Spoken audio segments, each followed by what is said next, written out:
प्यारे, ये वक्फ हमारे, ये वक्फ हमारे, ये हक हमारे, ये हक हमारे, ये जान से प्यारे, ये जान से प्यारे. ಅಡ್ಯಾರ್ಕಣ್ಣೂರಿನ ಶಾಗಾಟದಲ್ಲಿ ವಕ್ಫ್ ಸಂರಕ್ಷಣೆಗಾಗಿ ಮುಗಿಲೆತ್ತರಕ್ಕೆ ಮಾತನಿಸುತ್ತಾ ಇದೆ. ಆಜಾದಿ ಯೇ ವಕ್ಫ್ ಹಮಾರಿ ಕರಾಳ ಕಾಯಿದೆ ಮೂಲಕ ವಕ್ಫ್ ಸೊಕ್ಕಿನ ಮೇಲೆ ಕಣ್ಣಿಟ್ಟಿರುವ ಸರ್ಕಾರವೇ ತಂದರು. ಮಧುಶ್ರೀ ವಕ್ಫ್ ತಿದ್ದುಪಡಿ ಕಾಯ್ದೆಯನ್ನು ವಿರೋಧಿಸಿ ಇವತ್ತು ಮಂಗಳೂರಿನಲ್ಲಿ ಬೃಹತ್ತಾದಂತಹ ಪ್ರತಿಭಟನೆ ನಡೀತಾ ಇರುವಂತದ್ದು. ಕರ್ನಾಟಕ ಉಲೇಮಾ ಒಕ್ಕೂಟ ಈ ಒಂದು ಪ್ರತಿಭಟನೆಗೆ ಕರೆ ನೀಡಿತು. ಈಗಾಗಲೇ ಸಾಗರೋತ್ಪತ್ತಿಯಲ್ಲಿ ಪ್ರತಿಭಟನಾಕಾರರು ಬರ್ತಾ ಇದ್ದಾರೆ. ಮಂಗಳೂರು ಹೊರವಲಯದ ಅಡ್ಯಾರ್ನಲ್ಲಿರ್ತಕ್ಕಂಥ ಶಾ ಗಾರ್ಡನ್ ಮೈದಾನ ಇದೀಗ ಪ್ರತಿಭಟನಾಕಾರರಿಂದ ತುಂಬಿ ತುಳುಕ್ತಾ ಇದೆ. ನೀವು ಗಮನಿಸಬಹುದು, ಇಲ್ಲಿ ದೃಶ್ಯದಲ್ಲಿ ನೋಡಿದ್ರೆ ಗೊತ್ತಾಗುತ್ತೆ ಎಷ್ಟು ನಡಿಬಾರದು ಅಂತ ಇಷ್ಟೆಲ್ಲ ಕಟ್ಟೆಚ್ಚರವನ್ನು ವಹಿಸಲಾಗಿದೆ. ಇನ್ನು ರಾತ್ರಿ 9ರವರೆಗೆ ವಾಹನಗಳ ಸಂಚಾರಕ್ಕೂ ಕೂಡ ನಿರ್ಬಂಧವನ್ನ ವಿಧಿಸಲಾಗಿದೆ. ಕೇಂದ್ರ ಸರ್ಕಾರದ ವಕ್ಫ್ ತಿದ್ದುಪಡಿ ಕಾಯ್ದೆಯನ್ನ ವಿರೋಧಿಸಿ ಮಂಗಳೂರಿನಲ್ಲಿ ಬೃಹತ್ ಪ್ರತಿಭಟನೆಯನ್ನ ಹಮ್ಮಿಕೊಳ್ಳಲಾಗಿದೆ. ಗಮನಿಸ್ತಾ ಇದ್ದೀರಿ, ಈಗಾಗಲೇ ನೂರಾರು ಸಂಖ್ಯೆಯಲ್ಲಿ ಜನ ಅಲ್ಲಿ ಜಮಾಯಿಸಿದ್ದಾರೆ.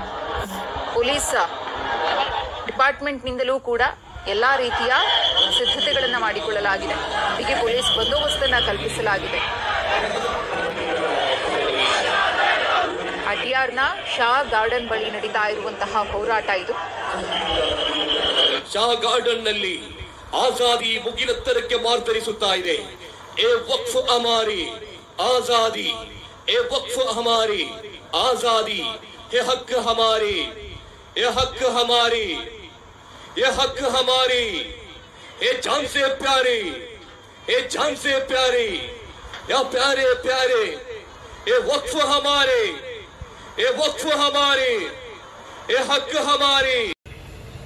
ನಮಗೆ ಪ್ರಶ್ನೆ ಮಾಡಲಿಕ್ಕಿರುವುದು, ಅಯ್ಯ ಬಾಬಾ ಸಾಹೇಬ್ ಅಂಬೇಡ್ಕರ್ ಕೊಟ್ಟಂತಹ ಸಂವಿಧಾನವನ್ನೇ ಪಂಕ್ಚರ್ ಮಾಡುವಂತಹ ಕೆಲಸ ಮಾಡ್ತಾ ಇದ್ದೀರಲ್ಲ ಅಂತ.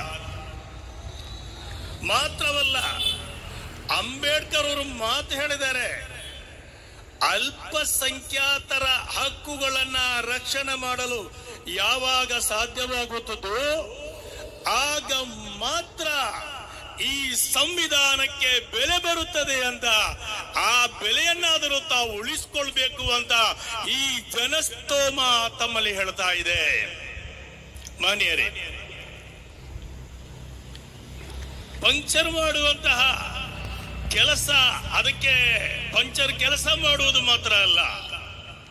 ಅಬುಲ್ ಕಲಾಂ ಅವರು, ನಮ್ಮ ರಾಷ್ಟ್ರಪತಿ, ಅಮೆರಿಕ ಹೋದಾಗ ನಾಸಾದ ಒಂದು ಗೋಡೆಯಲ್ಲಿ